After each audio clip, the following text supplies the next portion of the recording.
Magandang umaga!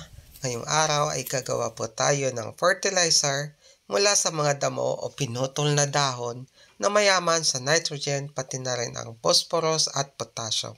Ito ay madaling gawin, as easy as 1, 2, 3. Sabi nga nila, the best fertilizer is the plant itself. Ang mga gagamitin lamang natin dito ay yung mga damo na nasa paligid natin at tubig ulan.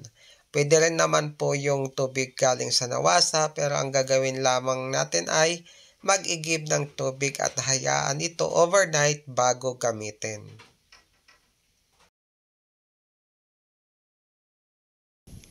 At nakakuha na nga po pala tayo ng ating mga gagamitin sa ating gagawin na grass clipping. Ito po, nakuha natin na madre cacao doon sa kalsada, malapit dito sa amin. At ito pong malunggay, galing po dyan sa puno ng aming kapitbahay. At ito po yung mga damo na binunot natin dito sa bakuran. At ito naman po yung ating ibang binunot. Papabulukin na lamang natin siya dyan para maibalik po yung nutrients at microorganism sa lupa. Yung ibang binunot naman po natin ay inilagay po natin dito sa sa siling labuyo para maging isang mulching niya, para hindi po masyadong tubuan ng damo yung kanyang paligid at magkaroon po siya ng nutrients at gumanda yung level ng lupa dito sa kanyang paligid. Ayan. Ito yung mga bunga ng ating siling labuyo. Ayan. Inulit natin. Nabulok na kasi yung mga naunang nilagay natin na mulching dito. Kaya yung iba, yan na naman po yung inilagay natin. Kaya ito, maraming bunga yung siling labuyo natin. At ito naman po yung ating naunang ginawang grass clipping fertilizer. Yan, nilagyan po natin ng takip para hindi po siya pamahayan ng lamok. Yan. Kung makikita po ninyo, ayan. Bulok na po siya. Yung damo na nilagay natin dito. At yung amoy ng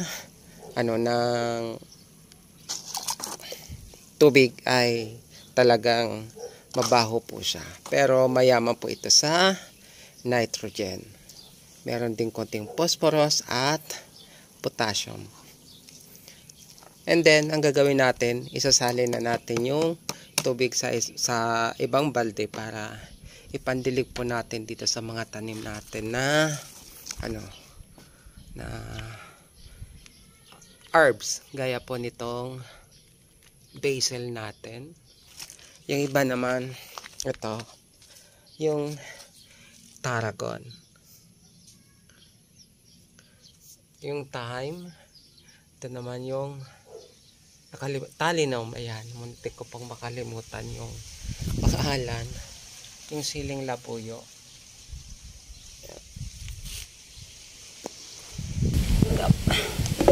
Isasalin na po natin yung tubig. Papya. Baho. Okay.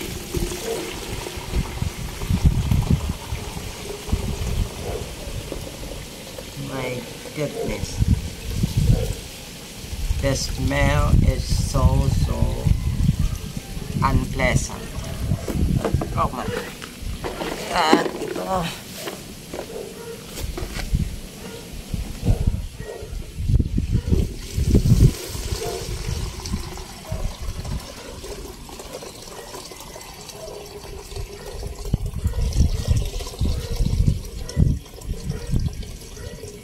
Okay.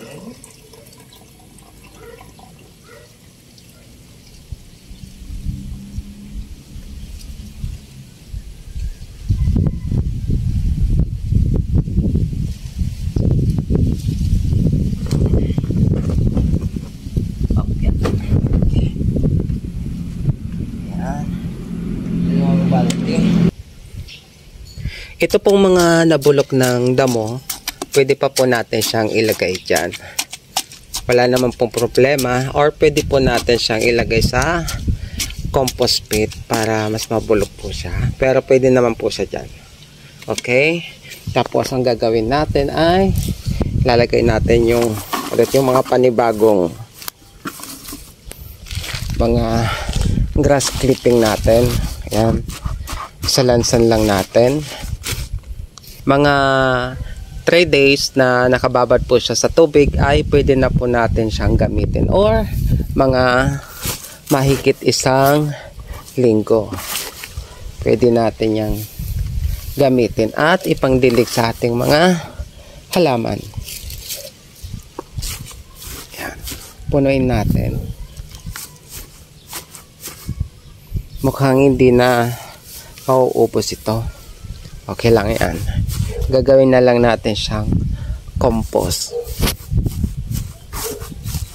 And then yung gagamitin natin na tubig ay yung tubig ulan, kasi maulan ngayong buwan na ito. Okay. Tubig ulan.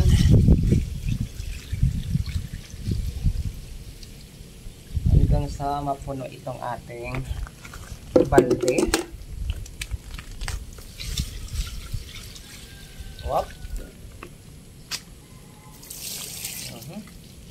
Tumampas na. Tubig ulan. And then tatakpan po ulit natin ng sako para hindi po talaga siya pamahayan ng lamok, at lagyan natin ng pabigat. At yung ano naman natin na nakuhang tubig doon sa ating grass clipping fertilizer ay gaano naman natin ipandidilig dito sa ating mga herbs, gaya nitong ating basil.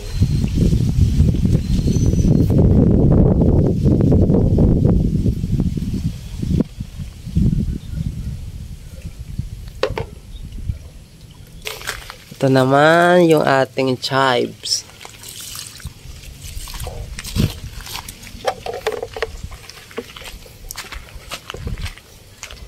Oh, yeah. Itong ating tarragon, sili,